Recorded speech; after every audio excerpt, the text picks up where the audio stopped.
আসসালামু আলাইকুম এভরিওয়ান। 16 বছর পর গল্পের 4 নম্বর পর্ব। তো চলো বেশি কথা না বলে গল্প শুরু করা যাক। বাইরে বেরিয়ে দেখি ইসি আমার সামনে দাঁড়িয়ে। আমাকে এই সময় এখানে দেখার জন্য হয়তো বেচারি নিজেও প্রস্তুত ছিল না। ইসি বলল, কি ব্যাপার আপনি এখানে? এই রে, কি বলি এখন? সত্যিটা তো বলা যাবেই না, আর সাময়িক সত্যিটা জানলে তো কি না কি ভাবে তার নেই ঠিক। ইসি বলল, কি হলো, বোবা নাকি? আমি বললাম, বোবা হতে যাব কেন?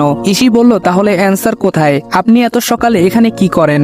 বেঁচে গেছি, দেখতে পাইনি আমি কোথায় থেকে বেরিয়েছি। আমি বললাম, ভাড়া দেওয়ার সময় এইরকম কোনো শর্ত দেওয়া হয়নি যে নিজের রুম ব্যতীত বাড়ির অন্য কোথাও যেতে পারবো না, আর গেলে সবাইকে কৈফিয়ত দিতে হবে। আমার জবাবটা ম্যাডামের পছন্দ হয়নি। তা মুখ দেখে বেশ ভালোই বোঝা যাচ্ছে। চোখে মুখে বিরক্তি নিয়ে কিছু না বলেই চলে গেল। বুঝতে পারলাম কাল সারা রাত ইসি আদির রুমেই ছিল। চোখগুলো লাল হয়ে আছে, ফুলে গেছে। তার মানে কাল অনেক কান্না করেছে সে। রাতের কাজটা এখন করতে হবে ভেবেই নিজের রুমের দিকে পা বাড়াই। আমি বললাম, হ্যালো রাতুল। রাতুল বলল, জি স্যার। আমি বললাম, শুনো, আমি একজনের নাম আর ঠিকানা তোমাকে মেল করেছি, দেখো। তার পুরো ডিটেলস আমার চাই, আর তা যত তাড়াতাড়ি সম্ভব। রাতুল বলল, ওকে স্যার, বলেই ফোন রেখে ফ্রেশ হতে চলে যাই। অফিসের জন্য বেরিয়ে যাওয়ার পথে মা পেছন থেকে আমাকে ডাক দেয়। তাকিয়ে দেখি সবাই এখানে আছে। মা বলল, তুমি অফিস যাচ্ছ? আমি বললাম, কেন, কিছু বলবেন? মা বলল, তোমাকে ধন্যবাদ বাবা। আমি বললাম, কেন? বাবা বলল, কাল আমাদের কথাটা রাখার জন্য।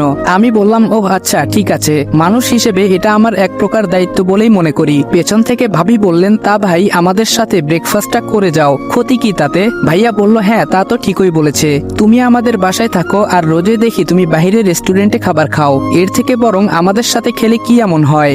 বাহ, বাড়ির সবার পরিবর্তন দেখে আমি রীতিমতো অবাকের সর্বসীমা অতিক্রম করে চলছি। আমি বললাম, না কোনো সমস্যা নেই। মা বলল, তাহলে বাবা খাবারটা খেয়ে নাও। আমি বললাম, পরের বার থেকে খাবো, আজ আমার অফিসে লেট হয়ে যাচ্ছে, আসি বলেই বেরিয়ে যাব। দেখলাম আমার আগেই বেরিয়ে গেছে ইসি। সবাই ওর যাওয়ার দিকে তাকিয়ে আছে। আমি কিছুক্ষণ তাকিয়ে থেকে বেরিয়ে গেলাম। অফিসে ঢোকার পরই ম্যানেজারের রুমে ডাক পড়ে যায়। শালা ম্যানেজার আমার কাজে ব্যাঘাত ঘটিয়ে দিল। ওই দিনের খবরটা পাওয়ার পর সে ছুটি বাতিল করে অফিসে চলে আসে। আমি বললাম, স্যার আসবো? ম্যানেজার বলল, আয়। আমি ভেতরে ঢুকে গেলাম। ম্যানেজার আমার কাঁধে হাত রেখে বলল, রাজ আমি দুঃখিত ভাই, সেদিন না জেনে তোর উপর দোষারোপ করেছিলাম। ওইখানে যে হারামি ছিল সে ধরা পড়েছে, আমায় তুই মাফ করে দিস কেমন? আমি বললাম, কি বলছেন স্যার, মানুষ মাত্রই ভুল, আর আমার আপনার প্রতি কোনো অভিযোগ নেই। এইসব টুকটাক কথা বলে ম্যানেজারকে কিছু পাম দিয়ে বেরিয়ে এলাম। তবে খুব চিন্তা হচ্ছে, কারণ সেদিন তো সেখানে আমি আর অগ্নি ছিলাম। তাহলে ম্যানেজার কাকে ধরেছে বলল? অগ্নিকে ফোন দিয়ে দেখে নেই। কিন্তু আশ্চর্য, অগ্নি ফোন তুলছে না। 3 বার কল দেওয়ার পর ফোন সুইচ অফ বলছে। এবার টেনশন হতে লাগলো। আয়াসকে ডায়াল করে জানতে পারলাম রাতুল আর অগ্নি নাকি বাসায় ছিল। সে বের হবার সময় দেখেছে রাতুলের নম্বর পর্যন্ত বন্ধ। নীরবকে ফোন দিলাম। আমি বললাম, হ্যালো নীরব। নীরব বলল, হ্যালো স্যার। আমি বললাম, কোথায় তুমি? নীরব বলল, স্যার আমি তো একটা দরকারে বাইরে বেরিয়েছি। আমি বললাম, রাতুল আর অগ্নি কোথায়? নীরব বলল, স্যার ওরা বাসায় আছে। আমি বললাম, তুমি শিওর? নীরব বলল, হ্যাঁ। কি হয়েছে স্যার, কোনো সমস্যা? আমি বললাম, তখন থেকে ওদের ফোনে ট্রাই করছি কিন্তু পাচ্ছি না। নীরব বলল, ও সরি স্যার, বলতে ভুলে গেছি, ইলেকট্রনিক কিছু সমস্যার কারণে ওদের দুজনের ফোনেই সমস্যা হয়েছে। আমি এর জন্যই বাইরে এসেছি জিনিসপত্র নেওয়ার জন্য। আমি বললাম, থ্যাংক গড। ঠিক আছে, তুমি সাবধানে বাসায় যেও, বলেই ফোনটা কেটে দেই। কিছুটা নিশ্চিত লাগছে এখন। ফোনটা রেখে চেয়ারে হেলান দিয়ে বসে কপালে স্লাইড করতে করতে কিছু একটা ভাবছি। তখন কেউ দরজায় নক করছে। স্যার আসবো? আমি বললাম, এসো। রমিজ বলল, স্যার আপনার কফি। আমি বললাম, হোম রাখো। সে কফি রেখেই বেরিয়ে যাবে, তখন আমি বললাম, দাঁড়াও। আমার কথায় সে চমকে যায়। চেয়ারের দিকে ইশারা করে বসতে বললাম। ওকে বসিয়ে আমি দরজাটা লক করে দিলাম। আমি বললাম, রমিজ দেখো, ভয় পাওয়ার কিছু নেই। আমি তোমার মতোই একজন মানুষ। সেদিন তুমি কিছু বলতে চাইছিলে, দুর্ভাগ্য আমি শুনতে পারিনি। এখন বলো প্লিজ, তুমি কি জানো? রমিজ বলল, স্যার আমি মেলা বছর এই অফিসে পিয়নের কাম করি। তয় এতদিন কাজ করার অভিজ্ঞতা থেকে আপনার মতো কাউকে বিশ্বাস করতে মন সায় দেয় নাই। আমি বললাম, নির্ভয়ে বলো। রমিজ বলল, স্যার এই অফিসটা একটা দেয়াল মাত্র, যার ওপারে অনেক অনৈতিক কাজ চলে। কথাটা সে ভয়ে ভয়ে এক প্রকার মুখ ফসকেই বলে ফেললো। তবে খুব বুঝতে পারছি সে এখন আরো বেশি ভয় পাচ্ছে। ভাবছে আমি হয়তো সেই দলেরই কেউ। আমি উঠে গিয়ে তার কাঁধে হাত রেখে আশ্বস্ত করলাম, স্যার আপনি জানেন কি না জানি না, তবে এই অফিসের বস কিন্তু রাইসুল আহমেদ না। আমি একটু অবাক হওয়ার অভিনয় করে বললাম, কি বলছো কি তুমি? তাহলে কে? আমি তো রাইসুল সাহেবকেই বস ভাবি। রমিজ বলল, না স্যার, রাইসুল সাহেব বস না, উনি ম্যানেজার। তয় বস রে কেউ চিনে না, কোনোদিন কেউ দেখেও নাই। রাইসুল সাহেব সব পরিচালনা করেন। আমি বললাম, তুমি এসব কি করে জানো? রমিজ বলল, সাব দেওয়ালেরও কান আছে, আর আমি তো মানুষ, সারাদিন অফিসে কাম করি। আমি বললাম, তার মানে তুমি আড়ি পেতে লোকের কথা শুনো, তাই তো? কথাটা শুনে রমিজ কিছু কিছুটা ভরকে গেল। রমিজ শুকনো একটা ঢোক গিলে বলল, না সাব, তা না। আমি বললাম, তাহলে কি? রমিজ বলল, স্যার, কিছু কিছু কথা আসতে যেতে নিজের কানে এমনিতেই চলে আসে, তাতে আমার কি করার আছে আপনি বলেন স্যার। আমি বললাম, আর কি কি জানো বলো। সে এতক্ষণে বুঝে গেছে আমার সাথে এসব শেয়ার করে ভুল করে ফেলেছে, তাই কাচুমাচু হয়ে বলল, আমি আর কিছু জানি না সাব। আমি বললাম, দেখো, আমি জানি তুমি অনেক কিছুই জানো, কিন্তু এখন যদি না বলো তাহলে তোমার এতক্ষণের কথা সব রেকর্ড করা আছে, সব ম্যানেজারকে শুনিয়ে দেব। রমিজ বলল, স্যার, বিশ্বাস করেন আমারে, আমি কিচ্ছু জানি না, পেটের দায়ে কাজ করি। আমি বললাম, বুঝছি, তুমি আর কিছু বলবে না, যাও, যা বলার আমি ম্যানেজারকেই বলবো। রমিজ বলল, আপনার পায়ে পড়ি সাব, আল্লাহর দোহাই লাগে, কিছু কইেন না সাব, তাহলে আমারে জানে মাইরা দিব, বাঁচান আমারে সাহেব। আমি বললাম, ওঠো। আমি রমিজকে ওঠানোর সাথে সাথেই কেউ দরজায় নক করলো। মেজাজটা ঠিক 440 ভোল্ট হয়ে গেল। কোন শালার? আরে আপনি, আসুন আসুন। ইসি বলল, বিরক্ত হচ্ছেন মনে হয়। আমি বললাম, কেন? ইসি বলল, না, দেখে মনে হলো। আমি বললাম, সব সময় নিজের ভাবনাটাকে ঠিক ভাবাটাও কিন্তু ভুল মিস। ইসি বলল, ইশিতা জামান। আমি বললাম, ও আচ্ছা, নাইস নেম। ইসি বলল, আপনার সাথে গল্প করতে আসিনি। আমি বললাম, আমি কখন বলেছি এটা? ইসি বলল, ফাইলগুলো নিন। আমি বললাম, এইগুলো কি আমার কাছে জমা দেওয়ার জিনিস? ইসি বলল, সেটা আমি কখন বললাম? আমি বললাম, দেখো ইসি, দেখুন মিস ইশিতা, আপনি কিন্তু রীতিমতো তর্ক করছেন। ইসি বলল, আই এম সরি স্যার। আমি বললাম, ইটস ওকে। ইসি বলল, ফাইলগুলো আপনার ছিল, পরশু ভুলে আমার ফাইলের সাথে চলে যায়, তাই আমি কমপ্লিট করে রেখে দেই, কিন্তু এখন দেখছি উপকারের বিপরীত শাস্তি। কথাটা আসলেই অনেকটা সত্যি। আমি বললাম, oh, I am sorry and thank you so much. ইসি বলল, ইটস ওকে অ্যান্ড ওয়েলকাম বলে সে বেরিয়ে যায়। আমিও টেবিলের ফাইল দুটো রেখে মুচকি হাসি দিয়ে চেয়ারে বসে পড়ি। আমার বোঝার বাকি নেই মিস ইশিতা জামান, আপনি কেন আগ বাড়িয়ে কারো সাহায্য করতে এসেছেন। তবে তোর ধারণা ভুল ইসি, তুই হয়তো ভাবছিস আমিও এসব 2 নাম্বার কাজের সাথে জড়িত। খুব তাড়াতাড়ি তোকে সত্যিটা জানাবো আমি। বলেই একটা দীর্ঘশ্বাস ফেলে ফাইলগুলো চেক করে রেখে দেই। অমনি আমার ফোনটা বেজে ওঠে। ফোনটা রিসিভ করে বললাম, হ্যালো। অপর সাইড থেকে আয়াস বলল, হ্যালো স্যার, কেমন আছেন? আমি বললাম, ভালো, তুমি? আয়াস বলল, জি ভালো। আমি বললাম, খবর কি বলো? আয়াস বলল, খবর তো তেমন কিছু নেই স্যার, শহরের সব বড় বড় বিজনেসম্যান আর পলিটিশিয়ানদের খোঁজ নিয়ে দেখেছি, এর মধ্যে কাউকেই ধোয়া তুলসী পাতা পাইনি স্যার, তবে আরসি এর কোনো হদিশ মেলেনি। আমি বললাম, হাল ছেড়ো না, খোঁজ চালাও, কেউ না কেউ তো হবেই এদের মধ্যে। আয়াস বলল, ওকে স্যার। আমি বললাম, নিজের খেয়াল রেখো আর মন দিয়ে কাজ করো, অল দ্য বেস্ট।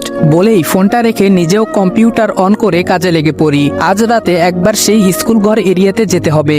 আমি অগ্নিকে ফোন করলাম। অগ্নি ফোনটা রিসিভ করতে বললাম, হ্যালো অগ্নি। অগ্নি বলল, জি স্যার, কেমন আছেন? আমি বললাম, ভালো, তুমি ঠিক আছো? তোমার ফোনের কি হয়েছিল? অগ্নি বলল, জি স্যার, আমি ঠিক আছি, ফোনটায় একটু সমস্যা হয়ে গেছিল স্যার। আমি বললাম, এক মুহূর্তের জন্য কতটা ঘাবড়ে গিয়েছিলাম ভাবতে পারবে না। যাই হোক, যা বলছিলাম শুনো। অগ্নি বলল, okay sir, don't worry, I will ready for any time.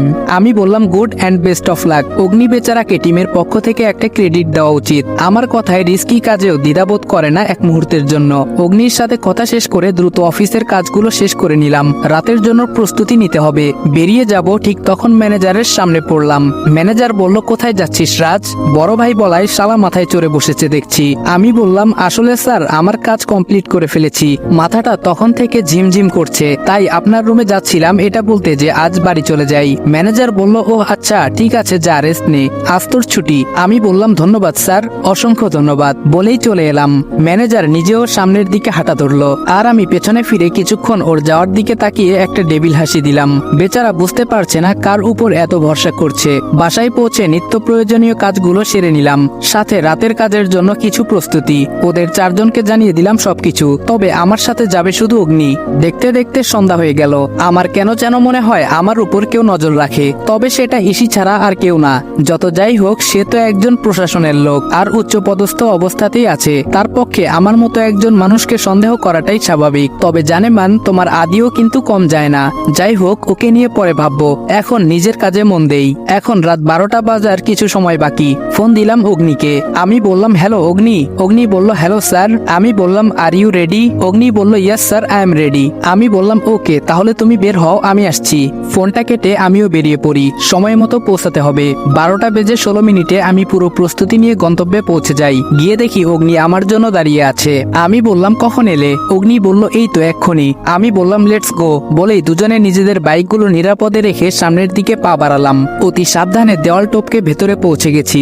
আমার পেছনেই অগ্নিও নেমে পড়ে। আমি বললাম, অগ্নি, আর ইউ ওকে? অগ্নি বলল, আই এম ফাইন স্যার। আমি বললাম, ওকে।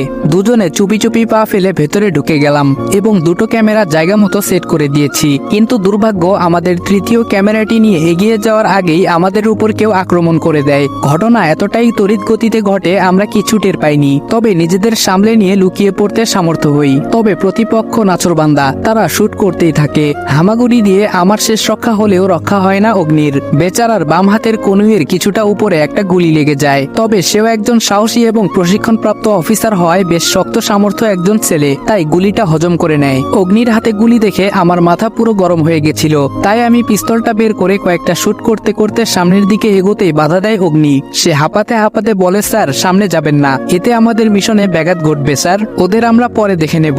অগ্নির কথাটা যথার্থ বুঝতে পেরে আমিও নিজের মনের মাঝে রাগটা ধামাচাপা দিয়ে অগ্নির হাতটা ধরে চুপিসারে পালিয়ে আসি। বেচারা অগ্নি ব্যথায় কুকড়ে গেছে, বুঝতেই পারছি। এরিয়া থেকে বেরিয়ে এসে পড়ে গেলাম মহাবিপদে। আমরা সামনে দিয়ে বের হতে পারিনি ওই লোকগুলোর জন্য, তাই পেছন দিক দিয়ে বেরিয়ে অনেকটা দূরে এসে থেমেছি। কিন্তু বিপত্তি হলো আমরা একটা জঙ্গলের মধ্যে ঢুকে গেছি। রাত এখন 2:30টার উপরে বাজে। এত রাতে কোথায় যাব, কিভাবে যাব কিছুই বুঝতে পারছি না। এদিকে অগ্নির হাত থেকে অনবরত রক্ত পড়ছে। এখন এখানে থেকে কি করে বের হব, আর ডাক্তারই বা কোথায় পাবো, কি করব কিছু আসছে না মাথায়। তখন ওই কাঁধে তাকিয়ে দেখি, আরে সেফটি ব্যাগটা তো আমার কাঁধেই আছে। তাড়াহুড়োর মাঝে কখন ব্যাগটা কাঁধে নিয়েছি খেয়ালই নেই। তবে এখন আল্লাহর কাছে শুকরিয়া আদায় করতে হয়, ক্যাম্পিং এর সময় আমার মেডিকেল বিষয়ে একটু বেশি আগ্রহী ছিলাম, আর আমাদের সেফটি ব্যাগে টুকটাক সবকিছু থাকে। তাই স্বস্তির নিঃশ্বাস ফেলে ব্যাগটা কাঁধ থেকে নামিয়ে রেখে ফোনের টর্চটা অন করে নেই। তারপর টর্চটাকে একটা সুবিধাজনক গাছের সাথে আটকে তার নিচে অগ্নিকে বসিয়ে নিজেও বসে পড়ি। অগ্নি বলল, স্যার আপনি পারবেন, তার থেকে বরং ভেতরেই থাক। আমি একটা মুচকি হাসি দিয়ে বললাম, বিশ্বাস করতে পারছো না? অগ্নি বলল, কি বলছেন স্যার, আমি তো নিজেকে অনেক লাকি মনে করছি আপনার মতো একজনের সাথে মিশনে যোগ দিতে পেরে, আর আমি চোখ বুজে আপনাকে বিশ্বাস করি স্যার। আমি বললাম, তাহলে এই ব্যাপারেও ভরসা করেই দেখো। অগ্নি মাথা নেড়ে হ্যাঁ সূচক সম্মতি জানালো। আমি ব্যাগ থেকে প্রয়োজনীয় কিছু জিনিস বের করে অগ্নিকে চোখ বন্ধ করে অন্যদিকে তাকাতে বললাম। আস্তে আস্তে একটু একটু করে ক্ষত জায়গাটা পরিষ্কার করে সেখান থেকে গুলিটা বের করে আনি। গুলিটা বের করার সময় অগ্নি একটু চিৎকার করে ওঠে। যতই পারদর্শী হোক, ব্যথার কাছে সবাই কাবু। আমি বললাম, আলহামদুলিল্লাহ হয়ে গেছে। এটা বলতেই অগ্নি চোখ মেলে তাকালে আমি ওর মুখটা ঠেলে সরিয়ে দেই, কারণ ব্যান্ডেজ করা হয়নি, তাই বিভৎস অবস্থা দেখে ভয় পাবে। আমি বললাম, কি করছো, একটু অপেক্ষা করো ভাই। সে শুধু মাথা নাড়ালো। আমি বললাম, এই নাও কমপ্লিট। ফোনের দিকে তাকিয়ে দেখি 3:30 বাজে। মনে হচ্ছে রাতটা অনেক বড়, না হলে টাইম নষ্ট, আর না হলে এতক্ষণে মাত্র ঘন্টাখানেক পেরুলো। ফোনটা নিয়ে স্যারকে একটা কল দিতে যাব, ও মা, এখানে দেখি এক বিন্দু নেটও নেই। এখন এখান থেকে বের হব কি করে, এ তো গভীর জঙ্গল। উপায় না পেয়ে অগ্নিকে এখানে অপেক্ষা করতে বলে কিছু শুকনো পাতা আর লাকড়ি টুকিয়ে এনে আগুন জ্বেলে নেই। এতক্ষণ যদিও টেনশনে ভয়টা ছিল না, তবে এখন বন্য পশুর ভয়টা মনে জেগে বসেছে। আগুন জ্বেলে ভয়টা দূর করা দরকার, আর না হলে দেখা যাবে কোনো বাঘ বা অন্য জানোয়ার এসে আমাদের দুজনকে দিয়ে তার ডিনার আর ব্রেকফাস্টের মাঝামাঝি যা হয় তাই সেরে নেবে। আমরা দুজন এদিকে নিজেদের নিয়ে ব্যস্ত থাকলেও ওইদিকে ঘুম নেই 4টে মানুষের চোখে।